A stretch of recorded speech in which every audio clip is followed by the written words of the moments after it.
The Green Card actor allegedly assaulted an actress at his home in Paris, according to French media reports. French actor Gerard Depardieu was charged with rape and sexual assault in December from a 2018 case that was revived by authorities. The Paris prosecutor's office told the Associated Press on Tuesday that Depardieu was not detained when he was handed the preliminary charges on December 16.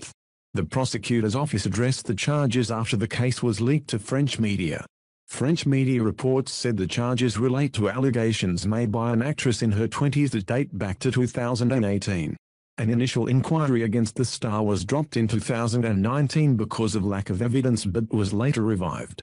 French newspaper Le Parisien and broadcaster BFM TV said the woman alleged that Depardieu assaulted her on August 7 and August 13, 2018 at his home in Paris.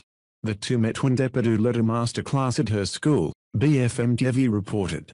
The actress, who has not been named, first filed a complaint with details of alleged rape and assault in August 2018 in the southern French city of Aix-en-Provence. The probe was taken over by Paris investigators but was soon dropped. Depardieu's lawyer Hervé Temaim did not immediately return Fox News' request for comment, but he has previously said that the actor absolutely denies any rape, any sexual assault, any crime. Depardieu, 72, is among France's most well-known and controversial stars. He has appeared in 200 films over 6 decades and is among a few French actors who have made a name for themselves in Hollywood. He won a Golden Globe for his performance in Green Card, a 1990 English-language romantic comedy co-starring Andy McDowell. His first big hit in France was Les Valseuses, Going Places, Bertrand Blier's classic farce about two wandering thugs.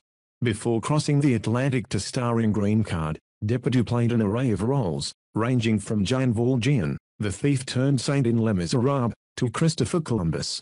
In 2014, he played a leading role in Welcome to New York, the film inspired by the life of Dominique Strauss-Kahn, the former director of the International Monetary Fund who was accused in 2011 of sexually assaulting a hotel maid.